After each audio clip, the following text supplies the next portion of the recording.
easy go.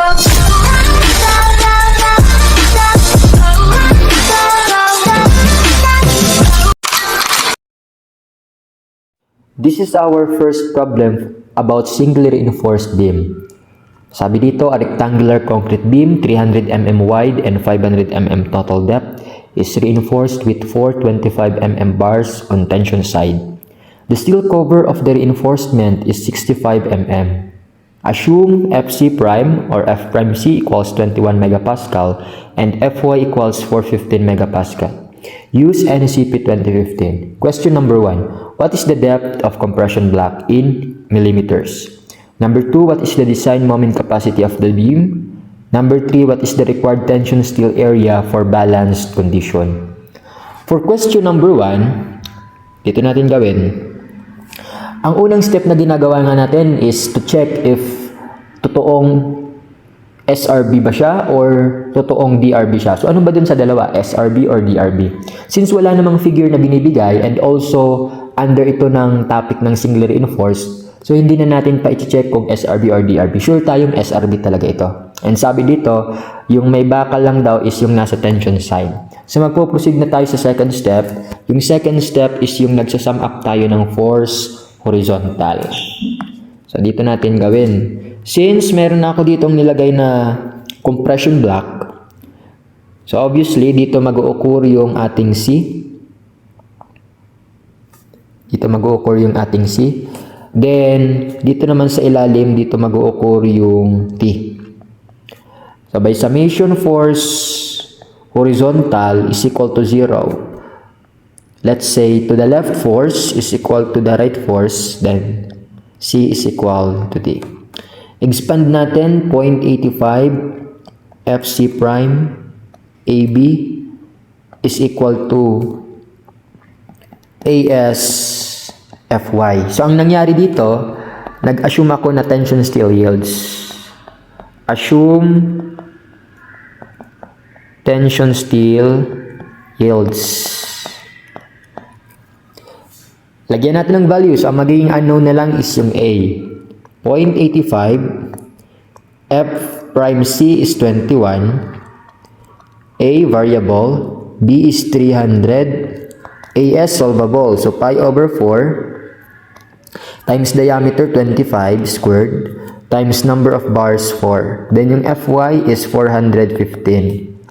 So pag sinolve natin ito, calculate natin 0.25 pi 25 squared times 4 times 415 over 0.85 21 times 300. Sagot is 152.17. Rounded up na yung value. 152.17 mm. Kaso, hindi pa tayo sure na ito talaga yung tama. Kung 152.17 talaga. Kasi nag-assume lang naman ako na nag-yield yung bakal eh. So, we will check the stress, the actual stress, using yung ginamit nating or yung dinerive nating formula last time. So, nasa third step tayo, stress check. Stress check. Use this formula. Fs is equal to 600 D minus C over C. Since wala pa tayong C and also wala pa tayong D, pero kayang ma-compute, yun na muna yung isolve natin. So, solve natin muna yung C. Ang C, so lagyan natin dito where C is equal to A over beta 1. And ang beta 1 dito, obviously, kung 21 ang Fc prime, 0.85. So, ilalagay natin dito 152.17 over 0.85. Then, calculate natin. 152.17 over 0.85. The answer is 179.02 mm. Next, based on the section of the beam, masasabi natin kung ito yung steel cover, di ba sinabi dito, the steel cover is 65, so this is the steel cover. This is the 65 mm steel cover. So masasabi natin yung D ay equal sa H minus steel cover. So magiging ano bang H? Given yung height, total depth is 500. So, ilalagay natin dito 500 minus 65. So, ang sagot dito is 435 mm. Then, makakapag-proceed na tayo sa Fs. So, 600, D is 435, minus C, 179.02, divided by C, 179.02. So, let's calculate. 600 times 435 minus 179.02 divided by 179.02. The answer is 857.94. Rounded up na rin yung value. Megapascal. So, anong conclusion natin? Since Fs is mas malaki sa Fy, therefore, tension steel or steel yields. Steel yields. So, kung tama yung assumption natin, therefore, tama rin yung na-compute nating value ng A. So, A is equal to 152.17 mm. So, this is our final answer. Actually, ito kasi yung nakasanayan natin na every time nagsosolve tayo ng value of A, value of C, nag-analyze tayo, we assume tension steel yields. But, hindi naman talaga ito yung absolute na kailangan natin gawin palagi. Pwede rin hindi tayo mag-assume. Pero same pa rin, makukompute natin yung tamang sagot. So, gawin nating solution 1 ito. Pangalanan nating solution 1. Dito tayo mag-solution number 2. So, gawin natin dito yung solution number 2. No assumption. No assumption. So again, mag-start ako sa C is equal to T. Then mag-expand si C, 0.85, FC prime, AB is equal to AS, instead na FY, FS. The problem is two unknowns. So i-expand ko yung FS, then yung A, i-expand ko din. So magiging 0.85, FC prime, yung A magiging beta 1C, then times B, then AS, yung FS magiging ganito. Yung formula mismo ng Fs, 600 D minus C over C. So, kung mapapansin mo, ang unknown na lang dito sa equation na to is yung C. Then, after nyan, makakapag-stress check ulit tayo. Lagyan natin ng value, 0.85 F prime C, again, that is 21 megapascal. Then, beta 1 is 0.85.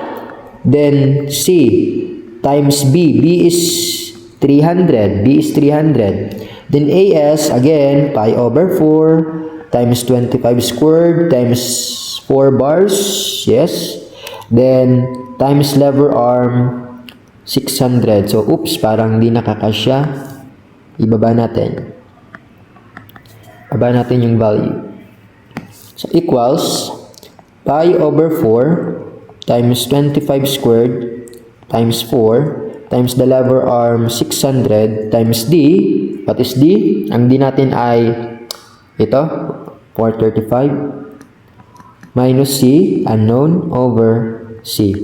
Then, pwede nating i-shift solve. So, calculate natin. 0.85 times 21 times 0.85 times C, so variable C, equals 0.25 pi, 25 squared times 4 times lever arm 600 times D, 45 minus C over C. Then let's shift solve.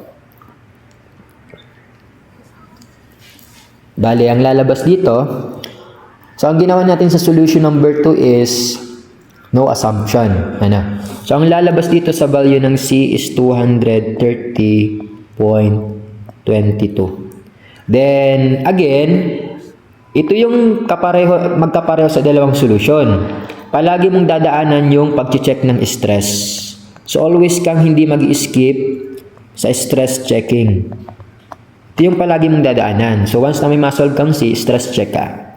So, Fs is equal to 600 D minus C over C. Maging 600. Ang ating D ay 435. Ang ating C ay 230.22. Then over C, 230.22. So, magiging value nito is 600 times 435 minus 230.22 over 230.22. The answer is 533.70 megapascal. So kung mapapansin natin, ang Fs ay greater than sa Fy. So still yields. Therefore, still yields. Pero hindi ito yung basihan natin para masabi natin, oops, mali ang nakuha kong C, tama yung nakuha kong C. Ang basihan natin is yung concept about strength of materials. Once na naabot na ng Fs, mas mataas na siya sa Fy, you will use Fs is equal to Fy. So meaning to say, yung na-compute nating value ng C dito is lumabas na 230 kasi ang ginamit mong Fs dito ay 533, which is lagpas na sa Fy natin na 415. So kung ganun ang nangyari, meaning to say, mali itong na-compute natin kasi ang ginamit mong Fs dito ay lagpas sa Fy. Where in fact, na dapat kung lumagpas ka na sa Fy talaga ang gagamitin mo. So anong nangyari? Anong naisip natin? Babalik tayo dito sa unang solusyon. Babalik tayo sa unang solution, Fy na ang gagamitin ko sa Fs, pero this time, hindi na tayo nag-assume. Alam na natin talagang nag-yield. So mako-compute ulit natin yung panibagong value ng C and panibagong value ng A, which is ito na yun. So magka-come up pa rin tayo sa same answer. So gano'n nagkaiba yung solution 1 and solution 2, pero pareho lang din naman yung kakalabasan natin na sagot. So magiging mali ito, then ang magiging conclusion natin, magre-recompute tayo. Recompute value of C and also yung tinatanong A. Second question tayo. Second question, what is the design moment capacity of the beam? Pwede natin tong i-copy. Dun tayo sa next page mag-solve. So number 2 ang ating sasagutan. Number 2.